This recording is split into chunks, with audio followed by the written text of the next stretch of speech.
नमस्कार मित्रांनो, मी गणेश वनकर. इग्नाइट ॲग्रिकॉस या आपल्या युट्यूब चॅनलवर मी तुम्हा सर्वांचे स्वागत करतो.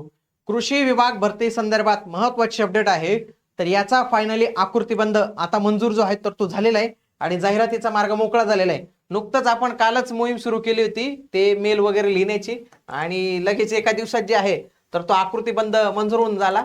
तर आपल्या मेलमुळे नाही झालं, ते होतच ऍक्च्युली, पण शेवटी मेल केला आणि नेमकं हे झालं. म्हणून आता विनंती असेल की काही डिपार्टमेंटला त्रास नका देऊ, मेल काही करू नका. आकृतीबंध मंजूर झालेला आहे. आता आपल्याला दुसरा त्यांना मेल करावा लागणार आहे, तो म्हणजे मागणी पत्र पाठवण्याचा. पण किती पद वाढ झालेली आहेत काय संपूर्ण माहिती मी तुम्हाला सांगणार आहे. बघा, नुकतंच जे आहे जवळपास 17 वर्षानंतर जे आहे तर ते कृषी विभागाचा आकृतीबंध इथं मंजूर जो आहे तर तो करण्यात आलेला आहे. तुमच्यासाठी महत्वाची अनाउन्समेंट ते म्हणजे या कृषी सेवक भरती जे काय होणार आहे कृषीची, तर त्याच्यासाठी जीएचच्या एमपीएससी पॅटर्न नुसारच्या सर्व नोट्स तुम्हाला मोफत मिळणार आहेत मित्रांनो. ही अनाउन्समेंट तुमच्यासाठी फार महत्वाची. प्रत्येक व्हिडिओमध्ये मला सांगावं लागतं की या एमपीएससीच्या नोट्स तुमच्यासाठी मोफत आहे. तुम्हाला फक्त कृषी सेवक भरतीच्या बॅच मध्ये जायचं आहे आणि तिथून या डाउनलोड करून घ्यायचे. एकदम क्वालिटी जे आहे तर ते काम आहे. तुम्ही बघू शकता, ते एकदा बघा, तिथे रीड करा आणि त्याच्यानंतर प्रिंट काढून तुम्ही अभ्यासाला सुरुवात करा. 2009 मध्ये याच्या आधी झाला होता आकृतीबंध. त्याच्यानंतर जवळपास 17 वर्षानंतर आता राज्य मंत्रिमंडळाने कालच्या बैठकीतच जे आहे तर ते याच्या आकृतीबंधाला मंजुरी दिलेली आहे.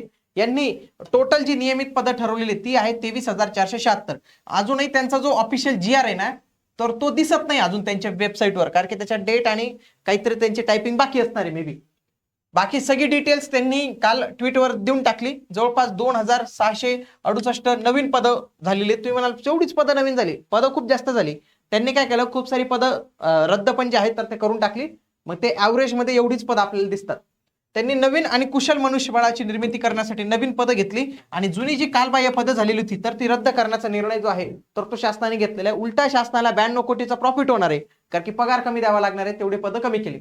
याच्यात जर आपण पाहिलं, बघा, कृषी संचालकांची 10 पदं असतील, कृषी सहसंचालकांची 29 पदं, अधीक्षक कृषी अधिकारी 115 पदं, कृषी उपसंचालक 324 पदं, तालुका कृषी अधिकारी 849 पदं, कृषी अधिकारी कनिष्ठ गट ब 2070 पदं, उपकृषी अधिकारी दर्जाची 3,423 पदं, 443 पदं. सगळ्यात महत्वाचं सहाय्यक कृषी अधिकारी म्हणजे कृषी सेवक 12,905 पदं असतील, जी काहीतरी 11,599 आता पुढे दिसेलच ते पद आहेत.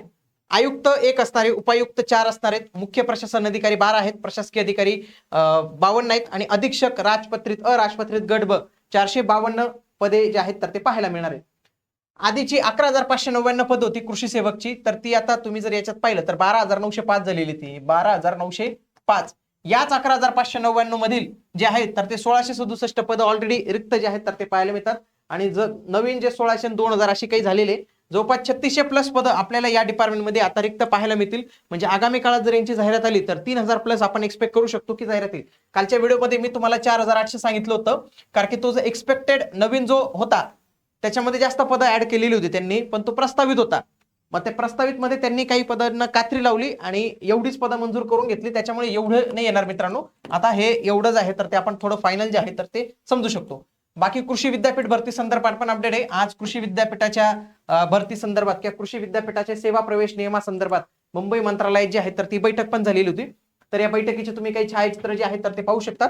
इथं कृषी मंत्री यांच्या अध्यक्षतेखाली एक कृषी विद्यापीठाची होती. म्हणजे सध्या कृषीच्या संदर्भात चांगलं काम चालू आहे, म्हणजे सकारात्मक दृष्टीने त्यांचं पाऊल चालू आहे.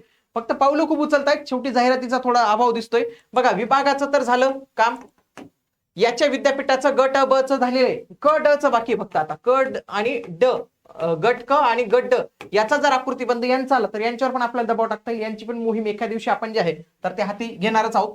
बाकी कृषी सेवक पदाच्या जे काही जाहिराती येणार आहेत आगामी काळात ते एमपीएससी पॅटर्न नुसारच असणार आहे. त्याची पूरक परीक्षेची मराठी मीडियमची बॅच आणि इंग्लिश मीडियमची बॅच या दोन्ही बॅचेस सुरू झालेले आहेत. सोबत नोट्स देखील मोफत अवेलेबल आहेत, ते तुम्ही डायरेक्टली ऍप डाउनलोड करून त्याला जॉईन करू शकतात. भेटूया पुढील व्हिडिओमध्ये. तोपर्यंत जय हिंद, जय महाराष्ट्र, धन्यवाद.